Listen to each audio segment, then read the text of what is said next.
Hello everyone, फिर से एक बहुत इंटरेस्टिंग सा न्यू चाइनीज ड्रामा लेकर आई हूँ। तो चलो जल्दी से वीडियो को लाइक कर दो और अगर अभी तक आपने चैनल को सब्सक्राइब ना किया हो तो प्लीज कर दो। तो ड्रामा की स्टार्टिंग हमारी फीमेल लीड चाओ के साथ होती है, जिसे किसी ने ड्रग दिया होता है। वो यहाँ होटल में किसी के साथ नाइट स्पेंड कर लेती है। फिर हम यहाँ चाओ के बॉयफ्रेंड जो को देखते हैं, जो की अपने फ्रेंड्स के साथ ड्रिंक कर रहा होता है। वो लोग उससे इस बारे में पूछते हैं कि वो चाओ के साथ कुछ ज्यादा क्लोज है, तो क्या वो इस बार सच में उसके लिए सीरियस है। तो जो कहता है कि बिल्कुल भी नहीं, मैं तो उसे खेल कर थक भी चुका हूँ। अभी हम देखते हैं कि चाओ यहाँ पर आकर उसकी बातें सुनने लगती है और जो सभी से कहता है कि अगर मुझे शादी करनी भी हुई ना तो मैं चाओ जैसी लड़की से शादी बिल्कुल नहीं करूंगा। तभी चाओ यहाँ पर जो के लिए केक लेकर आई होती है और उसे कहती है कि जो तुमने कहा था ना कि आज तुम मेरे साथ मेरी ग्रैंडमा से मिलने चलोगे। तो ये कहता है कि आज मेरा बर्थडे है तो प्लीज मेरा मजा मत खराब कर। तो चाओ कहती है कि तुम जानते हो ना कि मेरी ग्रैंडमा की तबीयत खराब होती जा रही है और वो काफी टाइम से तुमसे मिलना चाहती थी। और जो तो इसकी बात पे ध्यान भी नहीं देता और वो ड्रिंक करने लगता है। तो ये जल्दी से जाकर उसे रोकती है और कहती है कि इतनी ड्रिंक मत करो, ये तुम्हारी हेल्थ के लिए अच्छा नहीं। तो जो इसे चिल्लाने लगता है और कहता है कि तुम अपने आप को समझती क्या हो, तुम बस मेरी एक्स की तरह दिखती हो, इसलिए अपने आप को तुम ज्यादा सीरियसली मत लो और कान खोलकर सुन लो कि मैं अपने खास दिन पर तुम्हारी मरती हुई ग्रैंडमा को नहीं देखने जाने वाला हूँ। फिर चाओ से डोकर यहाँ से चले जाती है।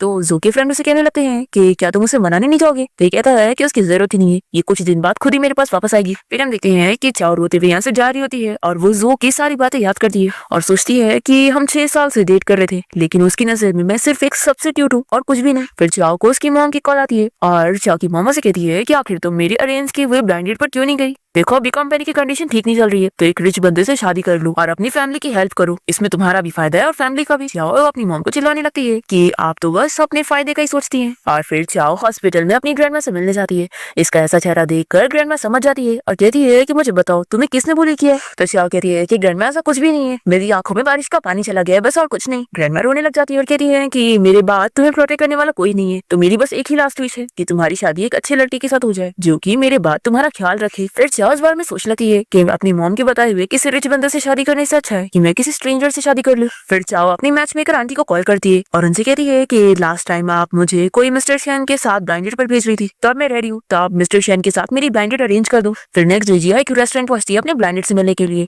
और एक बंदे को देखकर वो सोचती है कि अच्छा तो यही मेरा ब्लाइंड डेट है, ये तो सच में बहुत ही हैंडसम है, लगता है आजकल की डेटिंग एजेंसी के रिसोर्सेज बहुत ही अच्छे हैं। फिर उससे डायरेक्टली पूछ लगती है कि क्या तुम मिस्टर शैन हो। तो ये कहता है कि क्या तुमने मुझे पहचान ही नहीं। फिर हम फ्लैशबैक में देखते हैं कि शैन अब्रॉड से अभी जल्दी वापस आया होता है और उसका स्टूडेंट से बताता है कि उसने जो नई कंपनी खरीदा है उसका हैंडओवर का सारा काम हो गया।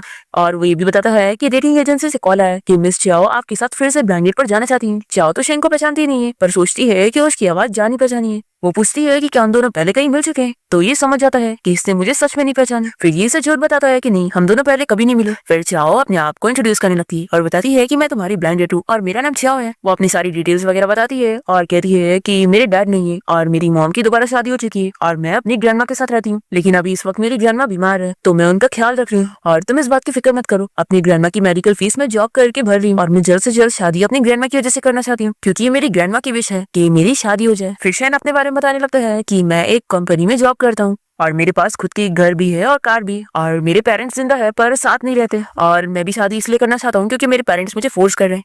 तो अगर तुम्हें मुझसे और भी कुछ पूछना है तो पूछ सकती हो। ये कहती है कि मैं पहले भी रिलेशनशिप में रह चुकी हूँ, तो क्या तुम इस बात से माइंड करोगे। तो ये कहता है कि बिल्कुल नहीं, मैं इस बात से बिल्कुल माइंड नहीं करूंगा। तो ये कहती है कि फिर तो अच्छी बात है, हम डेटिंग करने का ट्राई कर सकते हैं। ये कहता है कि नहीं, मैं डेटिंग में बिल्कुल इंटरेस्टेड नहीं हूँ। तो चाओ अपसेट हो जाती है और सोचती है कि लगता है मैं इसे पसंद नहीं आई। फिर वो इसे सॉरी बोलकर जाने लगती है। तो कहता है कि मेरा मतलब ये था कि डेटिंग करने में कितना टाइम वेस्ट होगा, तो क्यों ना हम लोग डायरेक्ट शादी कर ले। ये सुनकर चाओ तो शॉक हो जाती है और फिर दोनों ही कोर्ट जाकर अपना मैरिज सर्टिफिकेट ले लेते हैं। फिर दोनों ही बाहर आते हैं और शैन से कहता है कि मुझे अभी कंपनी में कुछ काम है तो मुझे यहाँ से जाना होगा, तो तुम मुझे अपना नंबर दे दो ताकि हम इजीली एक दूसरे को कॉन्टेक्ट कर सके। फिर नंबर लेने के बाद शैन चाओ से उसका मैरिज सर्टिफिकेट लेकर दोनों सर्टिफिकेट की फोटो ले लेता है। तो कहती है कि तुम क्या कर रहे हो। शैन बताता है कि ये मैं अपने पेरेंट्स को दिखाने वाला हूँ। तो ये कहती है कि हाँ, मैं भी अभी अपनी ग्रैंडमा से मिलने जाऊंगी और उन्हें शादी के बारे में बताऊंगी। तो इस पर शैन कहता है कि मैं तुम्हारी ग्रैंडमा से मिलने के लिए तुम्हारे साथ चलूंगा। तो ये सुनकर चाओ खुश होती है और फिर वो टाइम देखकर इसे कहती है कि अरे हाँ, मुझे लेट हो रहा है, मुझे जल्दी से अपनी जॉब के लिए जाना है। तो कहता है कि एक काम करो, तुम मेरी कार से चली जाओ, मैं कैब लेकर चला जाऊंगा। तो चाओ इसे थैंक यू बोलकर इसकी कार में बैठ के चली जाती है। दूसरी तरफ हम देखते हैं कि कंपनी के सभी एम्प्लॉइज बाहर खड़े होते हैं कंपनी के न्यू बॉस का वेलकम करने के लिए और इन लोगों को पहले से पता होता है कि न्यू बॉस की कार कौन सी होने वाली है। तो जैसे ही चाओ यहाँ पर शैन की कार लेकर पहुंचती है और वो बाहर निकलती है, तभी सभी एम्प्लॉई उसे मिस्टर शैन बोलते हुए वेलकम करने लगते हैं, पर फिर उसे देखकर शॉक हो जाते हैं और पूछते हैं कि हमारे नए बॉस कहाँ पर है। तो कहती है कि मुझे नहीं पता। तभी चाओ की एक कलीग उसकी बुराई करने लगती है कि अच्छा, अभी तुम्हें यहाँ पर काम करे हुए कुछ ही दिन नहीं हुए कि तुमने इतनी जल्दी किसी रिच बंदे को ढूंढ ली और उसकी कार में आ रही हो, और जब हमारे डायरेक्टर ने तुम्हें ऑफर किया था था तो तुम कितना मना कर रही थी। चाओ कहती है कि आखिर मैंने क्या गलत की, मैं एक मैरिड मैन से दूर रहना चाहती हूँ, ये चीज नॉर्मल है। फिर इसकी करेक्ट कहती है कि तुम अच्छी बनने की एक्टिंग करना बंद करो, मैं तुम जैसी लड़कियों को अच्छे से जानती हूँ, तुम अपना यंग और प्रिटी होने का फायदा उठा रही हो। तो चाओ कहती है कि कॉम्प्लीमेंट के लिए शुक्रिया, और वो अंदर जाने लगती है। और फिर वो जब यहाँ ऑफिस में होती है तभी वो सभी कलीग्स को बातें करते हुए सुनती है, जो कि कह रहे होते हैं कि कंपनी का जो न्यू प्रेसिडेंट है वो बहुत ही हैंडसम है, और ये लोग उसकी फोटो भी देखने लग जाते हैं और बातें करते हैं कि उसके बारे में रूमर फैली है कि वो मैरिड है। तो ये लोग अपसेट हो जाते हैं कि यानी हमारे पास तो कोई चांस ही नहीं।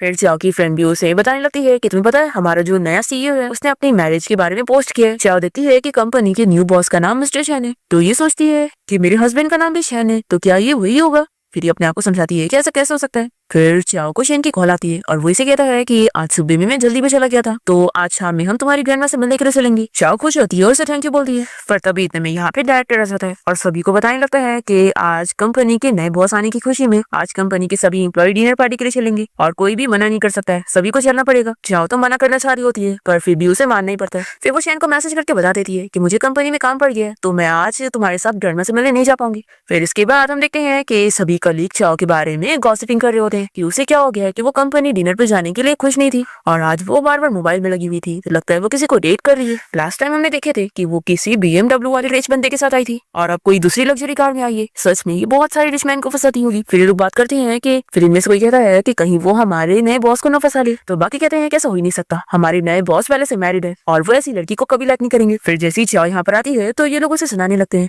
कि वो सीईओ को तो बिल्कुल भी सेड्यूस करने का सोचे ना, क्योंकि सीईओ की वाइफ उसे छोड़ेगी नहीं। फिर नेक्स्ट सीन हम देखते हैं कि शेन के ग्रैंडपा उसे कॉल करके इस बारे में पूछते हैं कि क्या तुमने सच में शादी कर ली है। तो शेन हाँ कहता है, तो ग्रैंडपा उसे चिल्लाते हैं कि तुमने फैमिली की अरेंज की हुई शादी को छोड़कर किसी भी लड़की से शादी कर ली है, क्या तुमने शादी करना बच्चों का खेल समझा हुआ है। आखिर आप मेरी शादी को एक बिजनेस डील कैसे समझ सकते हैं। आपको पता है ना कि मेरी एबिलिटी से मैं हमारी फैमिली को काफी बेनिफिट कर सकता हूँ, तो इसमें आपको मेरी शादी इन्वॉल्व करने की जरूरत ही नहीं है। तो ग्रैंडपा कहते हैं कि अब तुमने शादी कर ही चुके हो तो अब उस लड़की को घर कब लेकर आओगे। देखो शादी बहुत बड़ी डील होती है, उस लड़की को अच्छे से ट्रीट करो, और वैसे आज तुम्हारा कंपनी का भी फर्स्ट डे था और तुम्हारा शादी करने का भी, तो आज डबल खुशियों का दिन है। तो मैंने इसी खुशी में कंपनी के सभी एम्प्लॉइज को डिनर पार्टी दिया। फिर हम देखते हैं कि यहाँ पार्टी में सभी एम्प्लॉइज कंपनी के न्यू बॉस को देखने के लिए वेट कर रहे होते हैं कि आखिर वो यहाँ पर कब आएगा। चाओ की कलीग तो यहाँ पर भी उसे ताने देने में लगी होती है। तभी यहाँ पर शेन की एंट्री होती है तो सभी समझ जाते हैं कि वही कंपनी का बॉस है। चाओ भी देखना चाह रही होती है कि आखिर कंपनी का नया बॉस कैसा दिखता है, जिस सभी लड़कियां उसके ऊपर इतनी मर रही है। पर जाओ तो मस्तियां खाने में लगी होती है और तभी स्टेज पर अनाउंस हो रहा होता है कि कंपनी के नए बॉस यहाँ स्पीच लेने वाले। तभी यहाँ पर चाओ की फ्रेंड कहती है कि तुम खाना बंद करो और हमारे नए बॉस को देखो, वो स्पीच देने जा रहे हैं। पर तभी इतने में चाओ को उसकी ग्रैंडमा की डॉक्टर की कॉल आ जाती है, तो वो उनसे बात करने बाहर चली जाती है और वो शैन को देखती भी नहीं है। फिर शैन अपना स्पीच खत्म करने के बाद तुरंत यहाँ से जाने लगता है और चाओ वापस आ जाती है और ऐसे दोनों एक दूसरे को देख नहीं पाते। फिर चाओ की फ्रेंड से कहने लगती है कि कितनी बुरी बात है, तुमने हमारे न्यू बॉस को देखी भी नहीं, पता है वो कितने ज्यादा हैंडसम है। सच में अगर मैं यहाँ से फायर ना हूँ ना तो मैं तो जिंदगी भर इस कंपनी में काम करूँ। तो चाओ कहती है कि तुम कितनी बड़ी बड़ी बातें करने लगी हो।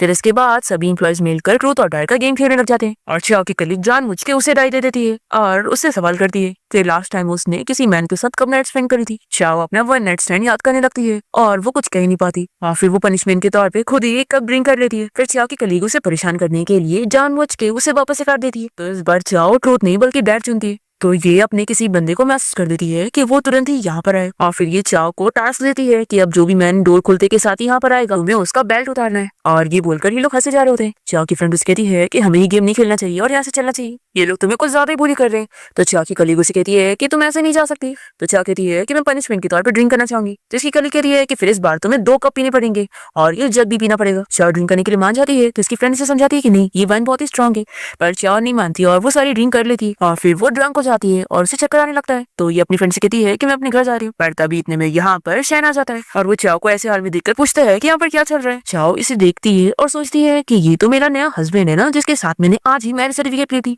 फिर चाओ को अपनी कलीग की मिशन याद आने लगती है कि अब जो भी मैन यहाँ पर आएगा उसे उसकी बेल्ट लेनी है। फिर ये से कहती है कि क्या तुम मेरी हेल्प कर सकते हो, मुझे तुम्हारी बेल्ट चाहिए। ये सुनकर ये शौक तो होता है पर हाँ कह देता है। सभी एम्प्लॉइज चाओ से कहने लगते हैं कि क्या वो पागल हो गई है, आखिर वो बॉस के साथ ऐसे कैसे बात कर सकती है। फिर चाओ यहाँ पर शेन का बेल्ट निकालने की कोशिश करती है पर उसे निकल ही नहीं रहा होता है। शेन कहता है कि कोई बात नहीं, मैं तुम्हारी हेल्प करता हूँ और फिर वो सब अपना बेल्ट निकाल कर दे देता है और फिर ये सभी को दिखाती है कि मैंने मिशन पूरा कर ली। फिर यहाँ पे डायरेक्टर आ जाता है और चाओ को ऐसे करते हुए देखकर चिल्लाने लगता है कि तुम यहाँ पर क्या कर रही हो, तुम्हें पता भी है ये हमारे बॉस मिस्टर शेन है। तभी बीच में जल्दी से चाओ की फ्रेंड आ जाती है और शेन से कहने लगती है कि बॉस प्लीज आप गुस्सा मत होना, हम लोग ट्रूथ और डेयर का गेम खेल रहे थे और चाओ चाओ बहुत ही ड्रंक होगी। फिर चाओ की फ्रेंड से कहने लगती है कि तुम जल्दी से मिस्टर शेन को थैंक यू बोल दो। तो चाओ शेन से कहती है कि हस्बैंड थैंक यू। तो ये सुनकर ही कहता है कि तुमने मुझे क्या कहा। तो चाओ फिर से कहती है कि मैंने बोली कि थैंक यू हस्बैंड। ऐसा बोलकर वो उसके ऊपर ही सो जाती है। फिर डायरेक्टर से चिल्लाने लगता है कि आखिर तुम ये कैसे बात कर रही हो, तुम्हें पता भी है ये हमारी कंपनी के नए बॉस है। चाओ को ड्रंक हाल में कुछ समझ ही नहीं आ रहा होता है और शेन यहाँ पर सभी से कहता है कि मुझे इस बात से कोई प्रॉब्लम नहीं, क्योंकि तुम लोग वैसे भी गेम खेल रहे थे और ये ड्रंक हो चुकी है। फिर इसके बाद हम देखते हैं कि चाओ शेन के कार में सो रही होती है और वो उसके उठने का इंतजार कर रहा होता है। फिर जैसे ही चाओ को होश आता है तो वो शेन को देखकर पूछने लगती है कि तुम ये बताओ कि आखिर तुमने अपनी डेटिंग प्रोफाइल को फेक करके कैसे आए थे। तो ये कहता है कि देखो मैंने तुम्हें कुछ भी फेक नहीं बताया, मैंने सब सही से बताया था कि मैं कंपनी में काम करता हूँ और ये भी बताया था कि मैं ब्लाइंड डेट के लिए इसलिए आया क्योंकि मेरी फैमिली सच में मुझे शादी के लिए फोर्स कर रही है। तो चाओ इसकी बात पर बिलीव कर रही है कि हाँ वो सच तो कह रहा है। फिर ये भी पूछती है कि क्या तुमने ऐसी कैजुअली कोई भी डेटिंग एजेंसी में बात करे थे। ये कहता है कि कैजुअली तो नहीं बात किया था और देखो मेरा तुमसे शादी करना कोई मजाक नहीं है, मैं तुम्हारे लिए सीरियस हूँ। फिर चाओ अपने एक्स बॉयफ्रेंड जो की बात याद करने लगती है कि वो उसके बारे में कहता था कि वो उस जैसी लड़की से शादी करेगा ही नहीं। चाओ पूछती है कि लेकिन मैंने तो हमेशा सुनी हूँ कि रिच बंदे हमेशा बिजनेस मैरिज करते हैं। शेन कहता है कि मैं उनसे डिफरेंट हूँ, मुझे किसी लड़की की जरूरत नहीं है अपने करियर को बढ़ाने के लिए और ना ही मुझे अपनी फैमिली में पोजीशन बनाने के लिए शादी करने की जरूरत है। और फिर चाओ कहने लगती है कि लेकिन हम दोनों के बीच में तो काफी डिफरेंस है। ये कहता है कि लेकिन कुछ नहीं, अगर तुम हमारी शादी के बारे में श्योर नहीं हो तो कोई बात नहीं, क्यों ना तुम मेरे साथ 6 महीने की ट्रायल मैरिज कर लो, मैं तुम्हारी ग्रैंडमा का ख्याल रखूंगा और तुम मेरी वाइफ बन के रहना और अभी के लिए हम अपनी शादी के बारे में पब्लिकली अनाउंस नहीं करेंगे और अगर इन 6 महीनों में मैं तुम्हें फिर भी ना पसंद आऊं तो तुम मुझसे कभी भी डिवोर्स ले सकती हो। चाओ कहती है कि वैसे भी मैं अपनी ग्रैंडमा की वजह से जल्दी में शादी करना चाहती थी और मैं तो किसी से भी शादी कर लेती और मिस्टर शेन तो इतने बुरे भी नहीं है सोचती कि लेकिन आखिर इसने मुझसे की शादी की। फिर ये याद करती है कि इसने कलीग्स को बातें करते हुए सुनी थी कि शेन के बारे में ये भी रूमर फैली है कि वो एक गे है। तो ये सोचती है कि कहीं ऐसा तो नहीं कि इन्होंने जानबूझ के मेरे साथ कॉन्ट्रैक्ट मैरिज करी है ताकि ये अपनी सच्चाई सभी से छुपा सके। फिर इसके बाद शेन चाओ को अपने घर ले आता है और उसे हैंगओवर ड्रिंक देता है और वो उसकी सारी हरकतें याद करता है जो अभी उसने बार में की थी। फिर वो उसे कहता है कि तुम तो इतनी सी ड्रिंक करके इतनी ड्रंक हो जाती हो तो अगली बार इतनी ड्रिंक मत करना। फिर चाओ कहने लगती है कि वैसे मैं टैक्सी लेकर घर जा सकती थी। तो ये कहता है कि नहीं, काफी लेट हो चुकी है तो ये तुम्हारे लिए सेफ नहीं होता और तुम फिक्र मत करो, मेरा घर ऑफिस के काफी नजदीक है, तो अब तुम जाओ, मैंने तुम्हारे लिए कपड़े रेडी रखा हूँ, तुम जाकर शावर ले लो और फिर तुरंत सोने चले जाना। चाओ पूछना की है कि तुम कहाँ पर सोने वाले हो। तो ये कहता है कि तुम डरो मत, मैं तुम्हारे रूम में नहीं सोऊंगा। फिर शावर लेने के बाद चाओ जब बाहर आती है तो शैन बहुत ही शाय फील कर रहा होता है। चाओ बताती है कि मैं अपना फोन लेने आई थी और फिर वो आगे बढ़ती है तभी वो गिरने लगती है और शैन उसे गिरने से बचाता है और फिर दोनों एक दूसरे को देखते रह जाते हैं। चाओ सोचती है कि आखिर मैं इतनी नर्वस क्यों हो रही हूँ, इसी लड़कियां नहीं पसंद है। फिर चाओ की फोन की रिंग बजती है तो वो जल्दी से कॉल उठाती है और वो इसे कहता है कि 1 महीना हो गया और तुम मुझसे मिलने नहीं आई, तो आखिर तुम्हें हो क्या गया है। चाओ कहती है कि अब हमारा ब्रेकअप हो चुका है तो मैं कहाँ पर हूँ इससे तुम्हें क्या ही फर्क पड़ता है। ये कहता है कि तुम अच्छे से बिहेव करो, तुम जानती हो ना कि मैं तुम्हें वाइफ की पोजीशन के अलावा सारी पोजीशन दे सकता हूँ। ये उसे चिल्लाती है कि तुम मेरे एक्स हो और तुम्हें मैं मरा हुआ मानती हूँ। ऐसा बोलकर ये कॉल कट कर देती है। फिर शेन चाओ से पूछना है कि क्या तुम अपने एक्स बॉयफ्रेंड से बात कर रही थी। तो ये कह रही है कि हमारे बीच में ऐसा कुछ भी नहीं था और शायद वो बस मुझे अपना खिलौना समझता था और कुछ भी नहीं। पर शेन बहुत ही जेलस होता है और उसे कहता है कि काफी लेट हो चुकी है तो तुम सोने जाओ। तो इसकी बातें सुनकर चाओ सोचती है कि लगता है इसे कोई फर्क ही नहीं पड़ता। फिर अपने आप को समझाती है कि हाँ, फर्क भी क्यों पड़ेगा क्योंकि हमारे बीच में तो सिर्फ कन्वीनियंस की शादी है। फिर वो इसे गुड नाइट बोलकर अपने रूम में चली जाती है। फिर रात में हम देखते हैं कि चाओ अपने सपने में फिर से अपना वन नाइट स्टैंड याद कर रही होती है और वो घबरा के उठ जाती है और गलती से उसे ग्लास गिर जाता है। तभी शैन यहाँ पर आ जाता है और ये से कहती है कि सॉरी, मैंने गलती से ग्लास गिरा दी। तो ये उसे उतरने से रोकता है और समझाता है कि तुम केयरफुल रहो, नहीं तो तुम्हें ग्लास लग जाएगी। और फिर ये इससे पूछता है कि आखिर तुम्हें इतने पसीने क्यों आ रहे हैं।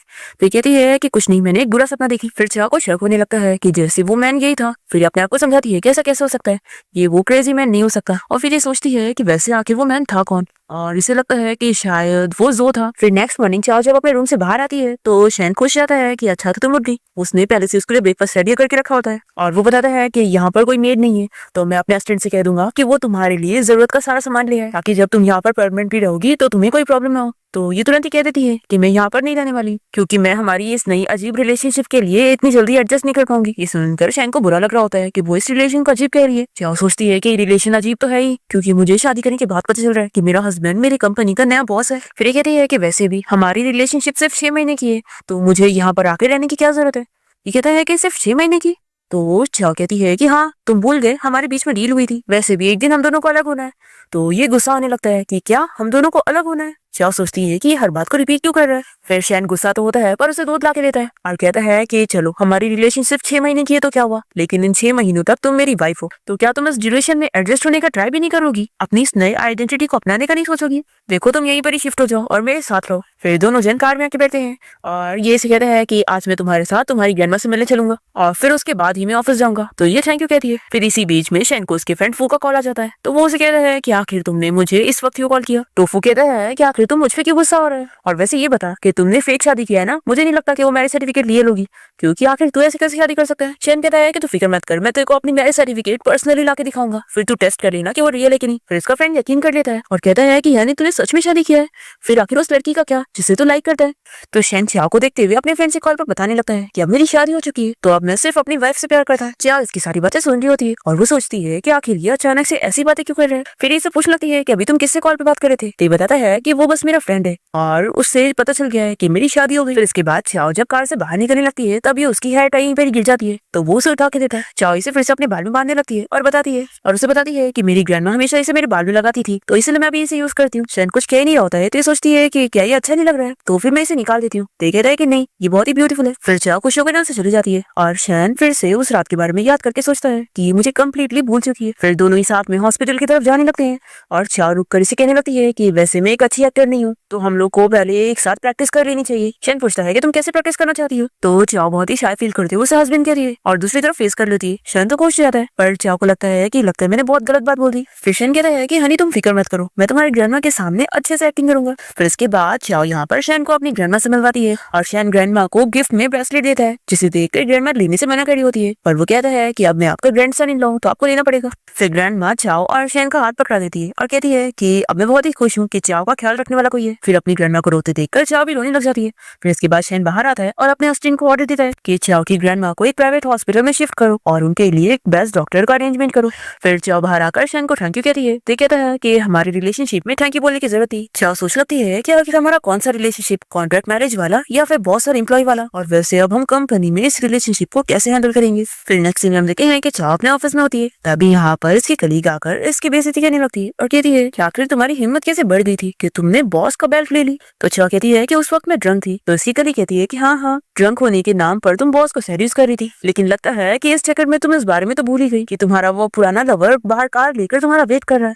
चाओ कहती है कि तुम किसकी बात कर रही हो। तो इसकी कलीग कहती है कि लगता है तुम्हारे इतने सारे लवर हैं कि तुम्हें याद भी नहीं रहता। फिर चाओ तुरंत ही यहाँ कंपनी के बाहर आती है और देखती है कि जोर से मिलने आए। वो इसे कहता है कि क्या अब तुम खुश हो, मैं यहाँ पर खुद तुम्हें पिकअप करने आ गया, तब फालतू गुस्सा होना छोड़ दो। तो चाओ कहती है कि जो मुझे तुम्हें कितनी बार बताना पड़ेगा कि हमारा ब्रेकअप हो चुका है। तो ये इसका हाथ पकड़ लेता है और कहता है कि तुम कार में बैठो फिर हम बात करते हैं, पर चाओ नहीं मानती और कहती है कि हम यहीं पर बात करेंगे। और फिर वो इसे क्लियर करती है कि देखो अब मेरे और तुम्हारे बीच में कुछ भी नहीं है और मैं अब किसी और को लाइक करती हूँ, तो हमारा कोई रिलेशनशिप नहीं हो सकता। जो कहने लगता है कि मुझे बिल्कुल बिलीव नहीं कि तुम जिसके साथ ब्लाइंड डेट पर गई तुम उसे लाइक करने लग गई हो, ऐसा कैसे हो सकता है। ये कहती है कि मुझे कोई फर्क नहीं पड़ता कि तुम्हें बिलीव है कि नहीं, तुम ये बताओ कि तुम यहाँ पर क्यों आए हो। तुम्हारे फ्रेंड ने मुझे सब कुछ बता चुका है कि तुम्हारी पहले से ही गर्लफ्रेंड थी और मैं बस तुम्हारी सब्स्टिट्यूट थी, तो तुम्हें मेरी कमी इसलिए महसूस हो रही है क्योंकि तुम खुश नहीं हो कि मैं तुम्हें छोड़कर कैसे चली गई, और मुझे पता है कि तुम मुझे लाइक नहीं करते, इसलिए मुझे तुमसे कोई रिलेशन नहीं रखा है। जो कहता है कि तुम्हें क्या लगता है तुम ऐसे बोल दोगी और हमारे बीच में सब कुछ खत्म हो जाएगा। ये कहती है कि तुमने जो सारी गिफ्ट मुझे दिए थे वो मैं तुम्हें वापस कर दूंगी। तो जो चिल्लाने लगता है कि तुम्हें क्या लगता है मुझे उन गिफ्ट की पड़ी है। फिर चाओ यहाँ से जाने को करती है तो ये इसे रोकता है और इसे फोर्स करके इसका नहीं कोशिश करता है। तो चाओ इसे मारती है और जल्दी से अपनी कंपनी में चली जाती है। अभी हम देखते हैं कि शैन ऊपर से ये सब देखते हुए बहुत ही जेलस फील कर रहा होता है और ये सारी चीजें यहाँ डायरेक्टर भी देख लेता है। शैन का असिस्टेंट पूछता है कि बॉस क्या मैं जो को सबक सिखाऊं, तो शैन मना करता है कि नहीं अभी तुम्हें कुछ करने की जरूरत नहीं है, अभी मेरी वाइफ को ही उसे हैंडल करने दो, बस तुम इसके ऊपर नजर रखो, अगर ये दोबारा कभी मेरी वाइफ को परेशान करेगा तो मैं इसे छोड़ूंगा नहीं। फिर नेक्स्ट सीन हम देखते हैं कि चाओ अपना काम कर रही होती है, तभी मैनेजर उसे आकर बताती है कि बॉस ने तुम्हें अपने ऑफिस में कोई काम के लिए बुलाया। तो चाओ यहाँ जैसी शैन के ऑफिस में आती है तो वो डोर बंद करता है और इसका हाथ पकड़ के अंदर लाता है और कहता है कि ये लो ये टी मैंने तुम्हारे लिए बनाया। ये पूछती है कि वैसे तुम्हें मुझसे और क्या काम था। मैनेजर ने मुझे कहा कि तुमने मुझे काम के लिए बुलाया। तो ये कहता है कि वो तो बस बहाना था, मैं यहाँ पर अपनी वाइफ को देखना चाहता था और अपने हाथों की बनाई हुई टी पिलाना चाहता था। और फिर शैन इसके क्लोज जाता है और उसे याद आ रहा होता है कि कैसे जोर से फोर्सली किस करने जा रहा था। ये कहता है कि तुम डरो मत, अगर मैं तुम्हारे साथ कुछ करना भी चाहूँ ना तो कोई भी एम्प्लॉय यहाँ पर आने वाला नहीं है। फिर ये से बैठाता है और टी देने लगता है। चाओ तो इस बारे में सोचने में लगी होती है कि वैसे ये सच में है बहुत ही हैंडसम और इसकी बॉडी भी अच्छी है। फिर वो अपने आप को होश में लाती है और ये पूछता है कि आखिर तुम इतना ब्लश क्यों कर रही हो? क्या कहती है कि ऐसा बिल्कुल नहीं है, मैं तुम्हारे बारे में कुछ भी गलत नहीं सोच रही।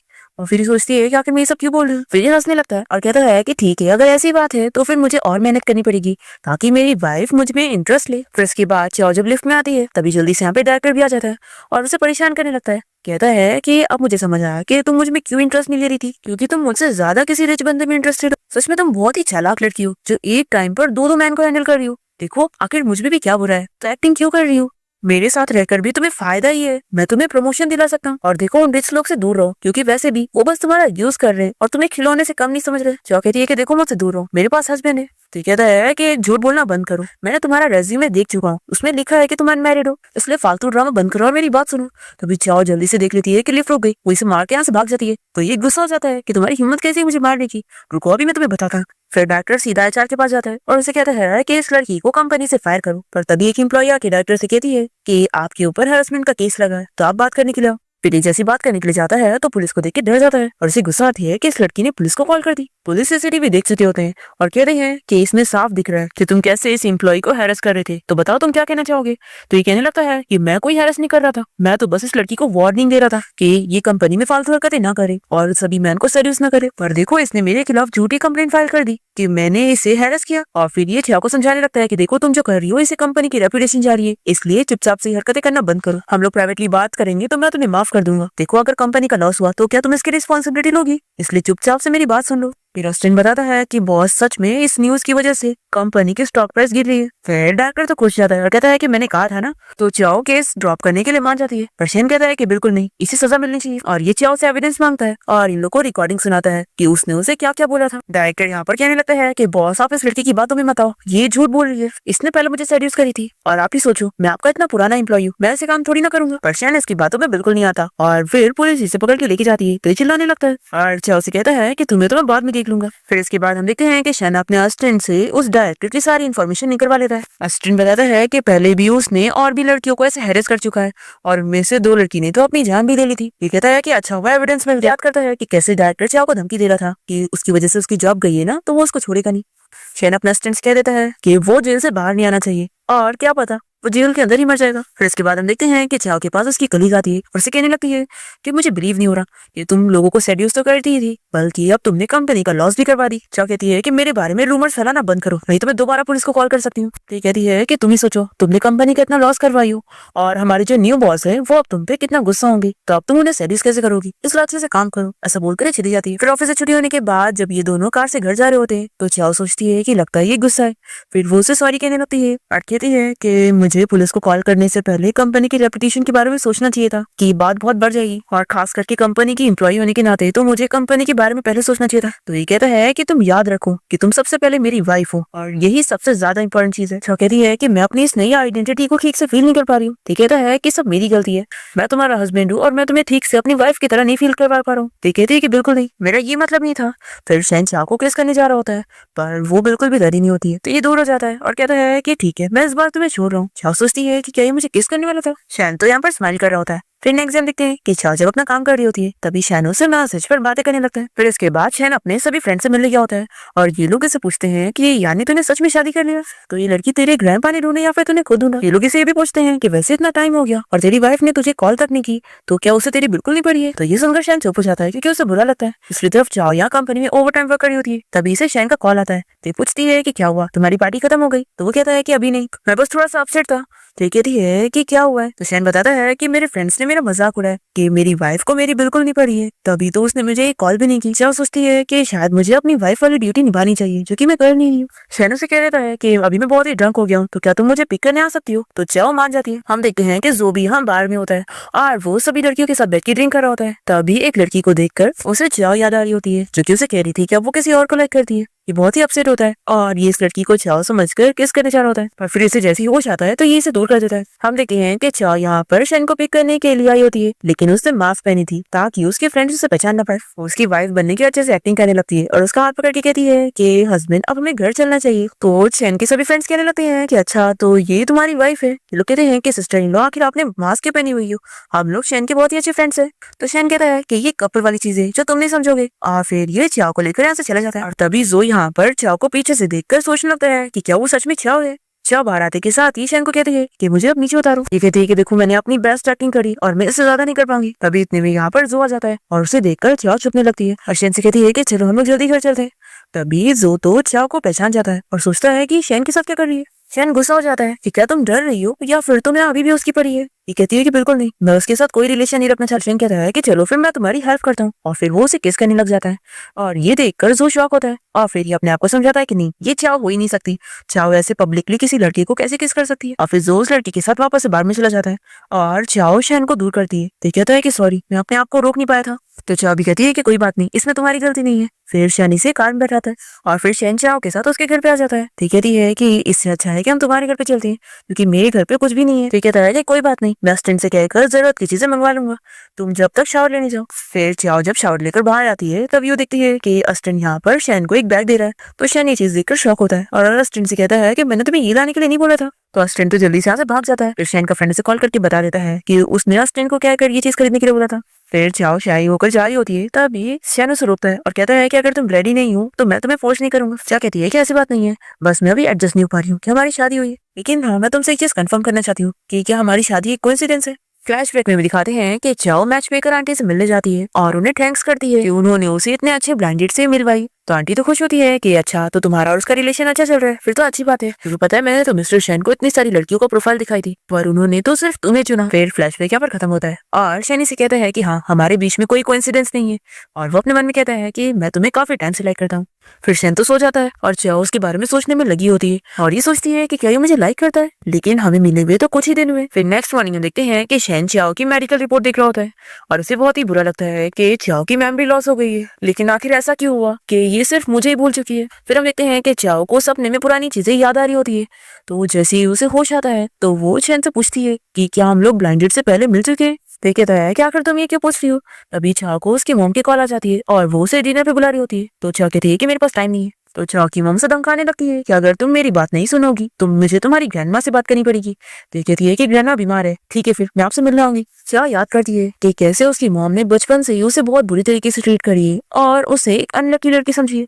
और फिर जैसे ही उनकी शादी एक रिच फैमिली में हो गई तो वो उस रिच फैमिली की डॉटर को अपनी बेटी की तरह समझती है।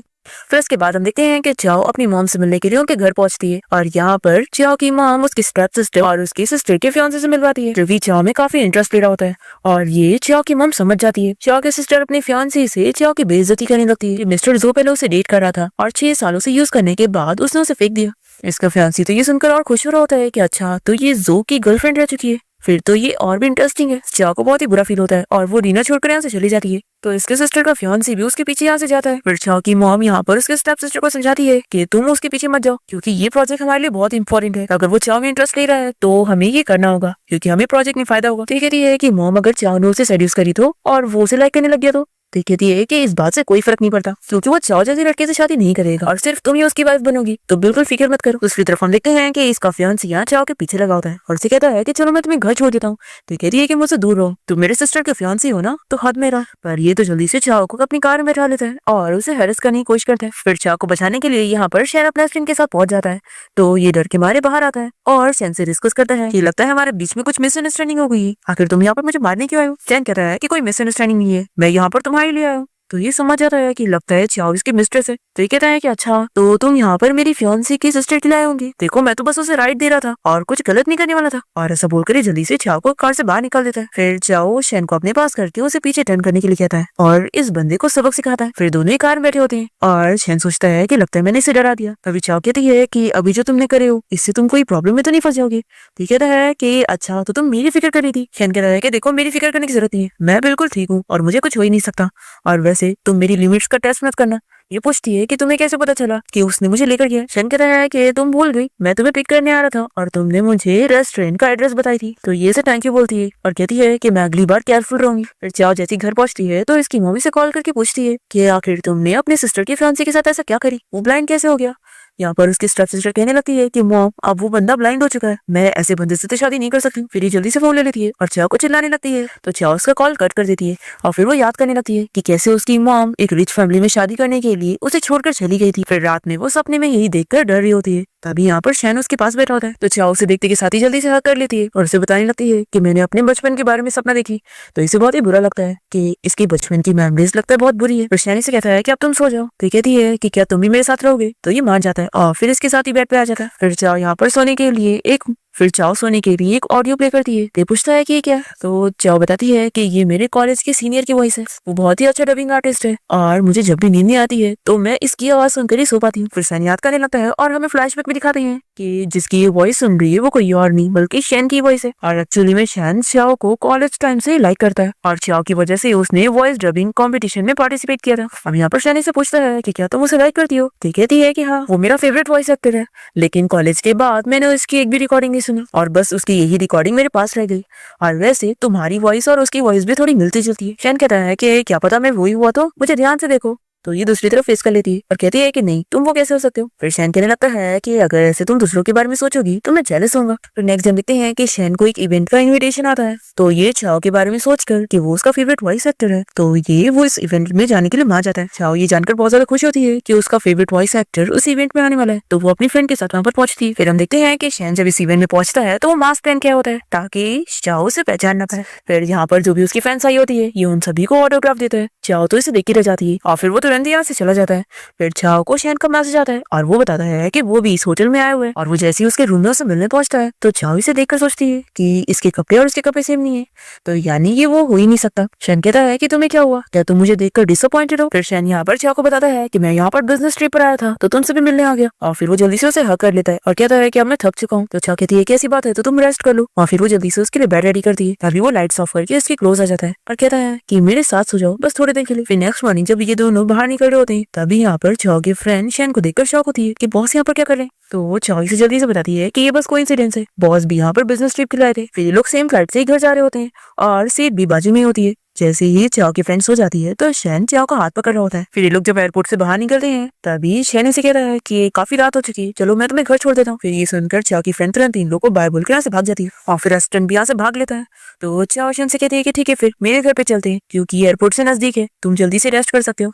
फिर ये लोग जैसे ही घर पे आते हैं तो शैन यहाँ पर जो के सारे गिफ्ट देख लेता है और चाओ सोचती है कि अरे हाँ, मैंने जो को ये सारे गिफ्ट रिटर्न करना तो भूल ही गई थी। ये पूछता है कि ये सारे गिफ्ट तुम्हारे एक्स बॉयफ्रेंड ने दिया है ना, तो ये हाँ कहती है। फिर ये बहुत ज्यादा जेलस हो जाता है कि लगता है अभी भी इसके दिल में वो है और चाओ भी समझ जाती है कि लगता है ये जो की वजह से अपसेट हो गया, सच में वो एक बहुत बड़ी मुसीबत है। फिर नेक्स्ट हम देखते हैं कि चाओ ये सारी गिफ्ट्स को डिलीवर करवा देती है और जो तक पहुंचा देती है और उसे कॉल करके कह देती है कि अगर तुम्हें इन गिफ्ट्स को नहीं लेना तो इन्हें फेंक देना और दोबारा मुझे कभी कॉन्टेक्ट मत करना। फिर जो बहुत ही अपसेट हो जाता है और इसके बाद उसे अपने फ्रेंड से इस बारे में पता लगता है 1 साल पहले उसी ने चाओ को ड्रग दिया था और उसे कहा था कि यहाँ पर जो आने वाला है, तो वो उसका वेट कर रही थी। और फिर उस दिन होटल में शैन आ गया था, तो चाओ ने जिसके साथ नाइट स्पेंड करी थी कोई और नहीं शैन था। जो ये सब जानने के बाद अपने फ्रेंड पे गुस्सा करता है कि आखिर उसी की वजह से ये सारी चीजें हुई। फिर हम देखते हैं कि चाओ अपनी ग्रैंडमा से मिलने हॉस्पिटल गई होती है और तभी इसे यहाँ पर जो मिल जाता है, वो भी यहाँ पर हॉस्पिटल में एडमिट था और वो इसे कहता है कि क्या तुम्हारी ग्रैंडमा यहाँ पर है, तुम हमेशा चाहती थी ना मैं उनसे मिल लूं। दूसरी तरफ हम देखते हैं कि शैन का असिस्टेंट उसे इस बारे में बता देता है कि जो चाओ से मिलने के लिए हॉस्पिटल गया हुआ है। फिर हम देखते हैं कि चाओ तो यहाँ पर जो से कह देती है अब तुम मेरी ग्रैंडमा से मिलने की जरूरत नहीं है, तुम यहाँ से जा सकते हो। फिर जो इससे ज्यादा आर्ग्यूमेंट नहीं करता और यहाँ से चला जाता है।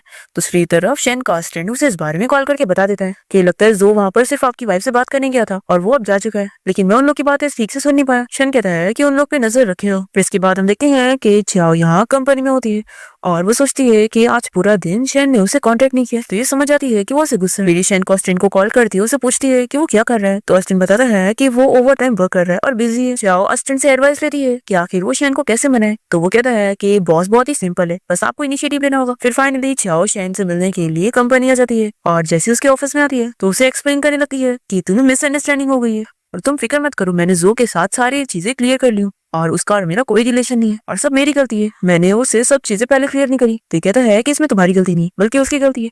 तो चाओ कहती है कि यानी अब तुम गुस्सा नहीं हो, तो कहता है कि मैं गुस्सा था ही नहीं। तो चाओ पूछती है कि फिर उसने उसे कांटेक्ट क्यों नहीं किया, तो कहता है कि मैं सोच रहा था कि कहीं तुम्हें मेरा ज्यादा कांटेक्ट करना अच्छा न लगता हो। तो चाओ कहती है कि ऐसा बिल्कुल नहीं है, मुझे अच्छा लगता है और मैं तो सोच रही थी कि कहीं मुझसे कुछ गलती ना हो गई हो। फिर शैन जल्दी से चाओ को हक कर लेता है और वो सोचता है कि मैं गुस्सा नहीं बल्कि मैं बहुत ज्यादा जेलस हूँ। फिर नेक्स्ट टाइम देखते हैं कि चाओ शैन के ऑफिस में गई होती है और तभी उसे यहाँ पर उसका हेयर टाई मिल जाता है, तो वो शॉक हो जाती है कि आखिर ये उसके पास कैसे, पर ये उसे इस बारे में कुछ सवाल नहीं करती और शैन को भी पता लग जाता है कि उसने वो हेयर टाई देख ली। नेक्स्ट सीन में हम देखते हैं कि जो यहाँ शैन से मिलने गया होता है और उसे कहता है कि मेरे और चाओ के बीच में तो मिसअंडरस्टैंडिंग हो गई है और तुमने इस बात का फायदा उठाया और हमारे बीच में आए। देखो तुम समझ लो, चाओ मुझसे बदला लेने के लिए तुम्हारे साथ है तो क्या हुआ, वो तुमसे प्यार नहीं करती। शैन इसकी बातों पे ध्यान नहीं दे रहा होता है तो जो कहता है कि सोचो अगर उसे एक दिन पता लगेगा कि उस रात उसके साथ तुम थे तो वो सोचो तुम्हारे साथ क्या करेगी।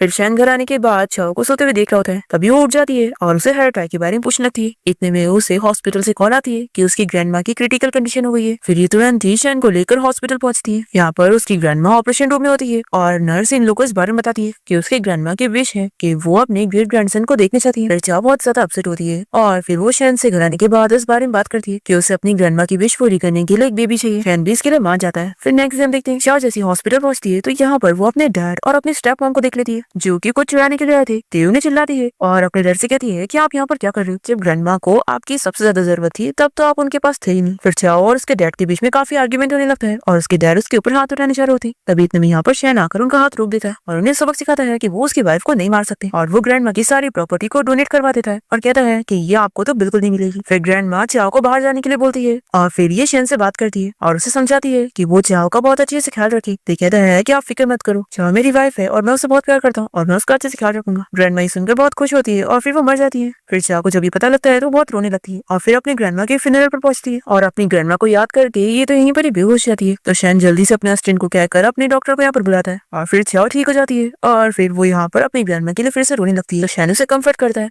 फिर नेक्स्ट डे वो कंपनी में काम करने पहुंच जाती है तो ये उसे कॉल करके कहता है कि तुम्हें वैसे आना नहीं चाहिए था, तो अगर तुम्हें थकान महसूस हो तो मैं तुम्हें घर छोड़ दूंगा। और फिर कॉल रखने के बाद शैन अपने असिस्टेंट को इस बारे में बताता है कि वैसे तो वो चाओ को कन्फेस करने वाला था और उसे सारा सच बताने वाला था, पर अभी वो ग्रैंडमा की वजह से अपसेट है इसलिए वो थोड़ी टाइम के लिए उसे नहीं बताएगा कि वो तो उसे काफी टाइम से लाइक करता है। फिर हमें फ्लैशबैक में दिखाने लगते हैं कि शैन चाओ का कॉलेज का सीनियर है और वो उसे कॉलेज टाइम से ही लाइक करता था, पर चाओ तो उसे जानती भी नहीं थी और शैन ने देख लिया था कि चाओ का कोई बॉयफ्रेंड है इसलिए वो उसे कभी प्रपोज कर ही नहीं पाया। फिर वो जब अब्रॉड से वापस आता है तो उसे चाओ यहाँ होटल में मिल जाती है और क्योंकि चाओ को किसी ने ड्रग दिया होता है तो वो शैन के क्लोज आकर उसे किस करने लग जाती है। तो चाओ की हेल्प करने के लिए वो उसके साथ नाइट स्पेंड कर लेता है, पर फिर चाओ का एक्सीडेंट हो जाता है जिसके बाद उसकी मेमोरी लॉस हो जाती है तो उसे शैन के बारे में कुछ याद होता ही नहीं। फिर फ्लैशबैक यहाँ पर खत्म होता है और हम देखते हैं कि जो यहाँ पर चाओ को मिलने के लिए बुलाता है और वो इसे शैन के बारे में बता देता है कि 1 साल पहले शैन ने उसे ड्रग दिया था और वही वो बंदा है जिसके साथ उसने नाइट स्पेंड की थी। और वो ये भी बताता है कि वो ये सब मुझसे बदला लेने के लिए कर रहा है, तभी तो वो 1 साल बाद तुमसे मिलने आया और अपनी प्लानिंग से उसने तुमसे शादी की है और तुम उसके जाल में फंसती चली गई। फिर चाओ इस बारे में सोचने लगती है कि हाँ उसका और शैन का मिलना कोई कोइंसिडेंस नहीं है। फिर ये शैन से जब इस बारे में पूछती है तो वो इसे सारी चीजें क्लियरली नहीं बताता है जिसकी वजह से चाओ के माइंड में मिसअंडरस्टैंडिंग और बढ़ जाती है और ये शैन से डिवोर्स लेने तक का सोच लेती है। और फिर हम देखते हैं कि चाओ फिर भी जो के बातों में नहीं आती है और उसके पास नहीं जा रही होती है तो ये उसे किडनैप कर लेता है और उसे समझाता है कि अगर वो उसकी नहीं हुई तो वो उसे शैन का भी नहीं होने देगा। फिर चाओ को सब पता लगता है कि जो ने सब उसे झूठ बताया था और इसने तो शैन को मिसअंडरस्टैंड कर लिया, उल्टा शैन ने तो उसकी कितनी बार जान बचाया। फिर शैन को जब इस बारे में पता लगता है तो वो यहाँ पर चाओ को बचाने के लिए पहुंचता है और चाओ को बचाने के चक्कर में इसे इतनी ज्यादा चोट लग जाती है, पर तभी इसके गार्ड और असिस्टेंट आकर सारे लोगों से निपट लेते हैं कि फिर वो हॉस्पिटल में होता है और चाओ उसके होश आने का इंतजार कर रही होती है। जैसे ही उसे होश आता है तो चाओ यहाँ शैन के पास नहीं होती बल्कि उसे दूर से देख रही होती है और चाओ को लग रहा होता है कि वो शैन के लायक ही नहीं है क्योंकि उसने उस पर ट्रस्ट नहीं करी और उसे गलत समझी। शैन भी यहाँ पर सोच रहा होता है कि मैंने चाओ को कुछ ज्यादा ही हर्ट कर दिया और उससे सारी चीजें छुपाया इसलिए वो मुझसे गुस्सा है। फिर दोनों कुछ टाइम तक एक दूसरे से काफी दूर दूर रहते हैं, पर फिर फाइनली शैन चाओ से मिलने जाता है और उससे अपनी सारी मिसअंडरस्टैंडिंग क्लियर करता है और चाओ को भी ये पता लग जाता है कि वही उसका फेवरेट वॉइस एक्टर है और ये भी कि शैन इसे कॉलेज टाइम से लाइक करता था। शैन चाओ को प्रपोज करता है तो वो इसे हाँ कहती है। फिर इसके बाद दोनों ही बहुत ही हैप्पी लाइफ जी रहे होते हैं और फिर हम देखते हैं कि शैन चाओ को अपने ऑफिस में बुलाकर उसे किस कर रहा होता है और तभी यहाँ पर चाओ की कलीग इन दोनों को देख लेती है और इसे चाओ पर बहुत ही गुस्सा आती है कि इसने बॉस को भी सेड्यूस कर ली। फिर ये चाओ से बदला लेने के लिए कंपनी के इवेंट में माइक में अनाउंस करने लगती है और सभी को चाओ की असलियत के बारे में बता रही होती है कि वो कितनी बेकार लड़की है और उसने बॉस तक को सेड्यूस करी तभी तो उसे प्रमोशन मिला है। फिर शैन जब यहाँ पर आता है तो वो मान जाता है कि हाँ मेरा चाओ के साथ रिलेशन है, तो सभी एम्प्लॉयज बातें करने लगते हैं कि बॉस ने खुद ही एडमिट कर ली कि इनकी एम्प्लॉय के साथ गलत रिलेशन है। पर फिर शैन बता देता है कि चाओ मेरी वाइफ है। ये लोग मान ही रहे होते हैं तो वो अपना मैरिज सर्टिफिकेट प्रूफ के तौर पर दिखा देता है और फिर इस एम्प्लॉय को भी फायर कर देता है जो कि हमेशा चाओ को बुली करती रहती थी। चाओ की फ्रेंड तो ये जानने के बाद बड़ी खुश होती है कि बॉस असल में उसकी फ्रेंड का हस्बैंड है। फिर शैन चाओ के साथ अपनी रिलेशनशिप को पब्लिक करने की खुशी में एक पार्टी रखता है और पूरी कंपनी के सभी लोग को इनवाइट करता है। फिर दोनों ही पार्टी के बीच में बाहर आ जाते हैं और शैन उसे बताता है कि अब हम दोनों घूमने जाएंगे तुम्हारी फेवरेट जगह पर और इसी के साथ इस ड्रामा की हैप्पी एंडिंग यहाँ पर हो जाती है।